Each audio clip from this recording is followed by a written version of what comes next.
नमस्कार, आप देख रहे हैं जी न्यूज। आपके साथ मैं हूं पूर्णिमा मिश्रा। आजादी के नारे लगाने वाले कन्हैया को जेएनयू के अंदर ही करारा जवाब मिला है। जेएनयू के प्रोफेसर मकरंद परांजपे ने कन्हैया की नारेबाजी और भाषण पर सवाल उठाए हैं, और वो भी कन्हैया के सामने। मकरंद ने सैकड़ों छात्रों के सामने कन्हैया को सलाह दी कि उसे ऐसा नहीं समझना चाहिए कि उसने सब कुछ समझ लिया है। कन्हैया को जवाब देते हुए मकरंद परांजपे ने कहा कि जिस विचारधारा की बात वो करता है, उसी पार्टी सीपीआई ने अंग्रेजों को एक सीक्रेट चिट्ठी लिखकर कहा था कि वो आजादी की लड़ाई में अंग्रेजों के साथ है। आपको हम सुनवाते हैं जेएनयू के अंदर कन्हैया की आजादी की रट, और उसके सामने ही जेएनयू के प्रोफेसर मकरंद का जवाब। अगर फंड कट हुआ, अगर सब्सिडी के नाम पे, सब्सिडी कट के नाम पे हमारा पैसा कम किया गया, इस सरकार की ईंट से ईंट बजा देंगे, इसको हिला देंगे। इनको पता नहीं है कि ये 3 लोगों से पंगा ले रहे हैं, इनको इस बात का अंदाजा नहीं है। हम सिर्फ और सिर्फ जेल से रिहाई तक चुप नहीं बैठेंगे, यही काम इन्होंने किया था। फेलोशिप बढ़ाने की लड़ाई हम लोग लड़ रहे थे, तो इसको स्क्रैप कर दिया। इनको लगा कि इन बच्चों को हम ठग लेंगे, कहेंगे कि ठीक है 5,000 8,000 ही रहेगा, बढ़ाएंगे नहीं। बढ़ा हुआ फेलोशिप लेंगे, बढ़ा हुआ फेलोशिप लेंगे, फेलोशिप खत्म नहीं होने देंगे। बार बार बोल रहे हैं आपको। और यह जो नेशनलिज्म का क्लास है, मैंने कल भी कहा था, ये हमारे लिए कम, उनके लिए ज्यादा जरूरी है। और वो मैं उनको अपील करना चाहता हूँ, वो यहाँ आए, ना सिर्फ क्लास सुने बल्कि क्लास लें भी, और हमसे आमने सामने करें, डिस्कोर्स करें। हम चाहते हैं वो डिस्कोर्स एस्टेब्लिश हो जिसमें संविधान में कहा गया है, हम भारत के लोग, कोई देशभक्ति लोगों के बिना नहीं तय हो सकती। अगर देश की 80% जनता अगर कमजोरी और गरीबी का सामना कर रही है, तब तक हम कह सकते हैं कि हमारा देश और हमारी देशभक्ति कमजोर है, गरीब है। कन्हैया also said, हम उनको बताएंगे क्या है। क्या हमको सुनना भी नहीं है? हमको सिर्फ सबको बताना है? हमने सब कुछ समझ लिया है? हमको सुनना भी तो चाहिए वो लोग क्या कहते हैं, है ना? ये मुझे लगता है। और जब हम उनकी बातें सुनते हैं तो गलतफहमियां तो है, लेकिन ऐसे लगता है कि यहाँ से जो डिस्कोर्स निकलता है, जो चर्चा निकलती है, बात, इट्स वेरी एंटी, सकारात्मक नहीं लगता। ऐसे मुझे लोगों ने कहा है, सोचने वाले भी, सब नकारात्मक ही है।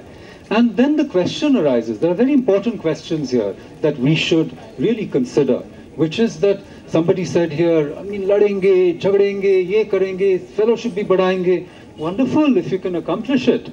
I mean, but this is our own state. We have elected these people. Unless you say this bourgeois democracy, we don't believe in. My friend Kanhaiya said yesterday that हमारा सबसे पुराना संगठन है और हमने आज़ादी की बहुत लड़ाई करी है.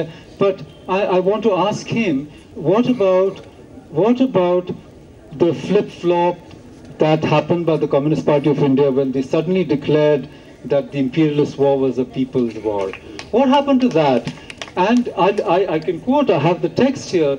They said to the British, the Communist Party wrote a secret letter. They said, we will not agitate when you're fighting. We will cooperate with you. So when he said that we fought for India's independence, I mean that is the left student associations, I want to know what the evidence is. To ask these questions. Similarly, if you allow me to speak, and I might ask my friend, Kanhaiya is right here. He said Golwalkar met Mussolini. Didn't you say that? Did you not say that? In your speech. But did you check your facts? It's Munje who met Mussolini, not even Hedgewar. I mean, I'm not saying that they were not impressed by the fascists. They were. They thought it's a very good idea to have an authoritarian system. So please, let's agree on what is factual and what's not factual. तो कन्हैया को अपने professor मकरंद परांजपे की बात समझ में नहीं आई और उसने उनसे 4 सवाल किए, लेकिन चारों सवाल का उसे जवाब भी मिला। मेरे गांव में एक कहावत है, आपको सुनाना चाहते हैं। झोपड़ी की चर्चा न महल के नारा, गांधी जी के भजन करे गांधी के हत्यारा। सवाल हम सब लोग लेंगे। लोग कहते हैं कि टैक्स पेयर का पैसा लेकर के हम लोग प्रिविलेज्ड हो गए हैं।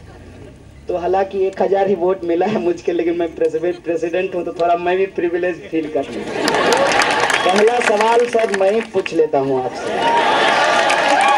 सवाल यह है सर कि आपने अहिंसा की बात की है, गांधी की हत्या की गई और गांधी जी ने कभी इस बात को नहीं कहा कि मैं हिंदू नहीं हूं। तो आप मानते हैं कि हिंदुस्तान भारत में, आजाद भारत में, माफ कीजिएगा, एक हिंदू ने एक हिंदू की पहली हत्या की, फर्स्ट असैसिनेशन हुआ है, और आप अहिंसा की बात करते हैं तो आप उसको कंडेम करेंगे। और सवाल है सर, दूसरा सवाल है सर कि डेमोक्रेसी की बात की जा रही है, पटियाला हाउस कोर्ट में कोट पहनकर कानून की धज्जियां उड़ाते हुए हमला किया गया, क्या आप उसकी निंदा करेंगे? तीसरा सवाल है सर कि कहते हैं खून से तिलक करें, क्या कहते हैं, खून से तिलक करेंगे गोलियों से आरती, क्या ये हिंसा है कि अहिंसा है? चौथा सवाल है सर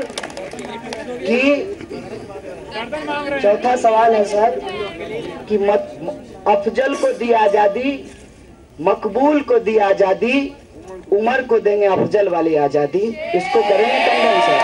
और सवाल ये है कि कानून की, आजादी की, तमाम तरीके की बात की गई, कम्युनिस्ट पार्टी को धोखेबाज बताया गया, मान लेते हैं धोखेबाज है कम्युनिस्ट पार्टी, लेकिन सर आप ये मानेंगे कि मेरी पार्टी तो है और मैं अपने आप को धोखेबाज कहलाने के लिए भी तैयार हूं, आपकी कौन सी पार्टी है ये भी आपको बताना पड़ेगा।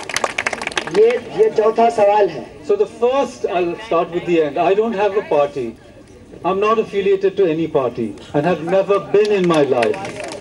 In fact, he's given me the opportunity to say something very important, and I'm appealing, or I'd like to talk to all of you who don't have a party. It's very important to be independent intellectuals. We have to invert what Gramsci said. We do not have to be party intellectuals today. We do not have to be organic intellectuals today, so to speak. We do not have to be traditional intellectuals today. We need to be independent. We have to think independently. मेरी कोई party नहीं है मेरे भाई. Number one. Number two. Do I condemn those things? Of course I do. Please. There is no defending the indefensible. There is no defending the indefensible. Okay, now. You talked about Godse. That's a very good question. It's a terrible thing Godse did. I in fact call it an act of patricide. मकबूल वाली आजादी देंगे उमर को, उस पे क्या कहेंगे? बहुत गलत है, पता नहीं कौन सी आजादी, I don't understand, but you can't take the law into your hands. See, please, you can't threaten people, you can't put rewards on people's heads, you can't carry out these threats. I think that's totally against the spirit of democracy. Totally against. So whoever is doing it, of course I'm against it. Kanhaiya Kumar अंतरिम जमानत पर है और अब उसका अगला मकसद देशद्रोह के आरोप में जेल में बंद उमर खालिद और अनिर्बान भट्टाचार्य को बाहर निकालना है। इसके लिए अब वो आजादी आंदोलन की अगुवाई करने जा रहा है। कन्हैया ने ये बातें पीटीआई को एक इंटरव्यू के दौरान बताई। ये रिपोर्ट आप देखिए।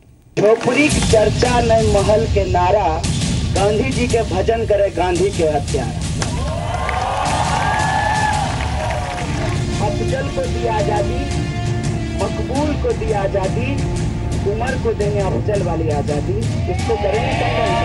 जेएनयू अध्यक्ष और देशद्रोह मामले का आरोपी कन्हैया कुमार अब उमर खालिद और अनिर्बान भट्टाचार्य की रिहाई के लिए आजादी आंदोलन चलाएगा।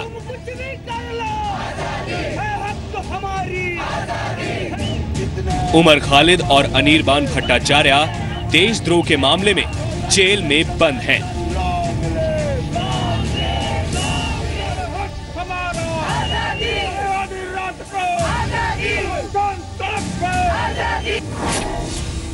कन्हैया कुमार ने न्यूज एजेंसी पीटीआई से बातचीत में कहा कि सरकार और पुलिस ने मेरी जमानत में देरी करने की पूरी कोशिश की, लेकिन फिर भी मामले में मुझे जमानत दी गई। लेकिन हमारी लड़ाई अभी खत्म नहीं हुई है। उमर और अनिर्बान को अब तक रिहा नहीं किया गया है। मैं अब छात्र आंदोलन की अगुवाई करूंगा। दिल्ली हाई कोर्ट से जमानत मिलने के बाद कन्हैया कुमार को पिछले हफ्ते तिहाड़ जेल से रिहा किया गया था। कन्हैया ने पीटीआई से बातचीत में यह भी कहा कि हमारा पहला जोर उमर और अनिर्बान रिहाई पर है, लेकिन मुझे एक बात का यकीन है कि मैंने अपनी आवाज बुलंद करने की विचारधारा को अपनाया तो जेल आना जाना नियमित चीज हो जाएगी। जेएनयू में 9 फरवरी को अफजल गुरु पर आयोजित एक कार्यक्रम में भारत विरोधी नारे लगे थे।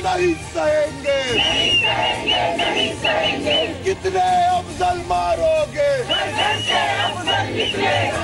जिसके आरोप में कन्हैया, उमर और अनिर्बान पर देशद्रोह का मामला दर्ज किया गया था।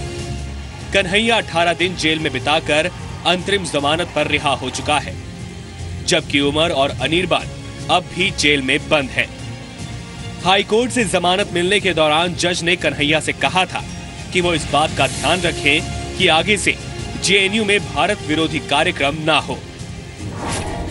ऐसे में सवाल ये है कि कन्हैया कुमार कोर्ट की बातों को दरकिनार कर ऐसे छात्रों के लिए आजादी आंदोलन क्यों चलाना चाहता है जिन पर कोर्ट में केस चल रहा है और फैसला कोर्ट को करना है।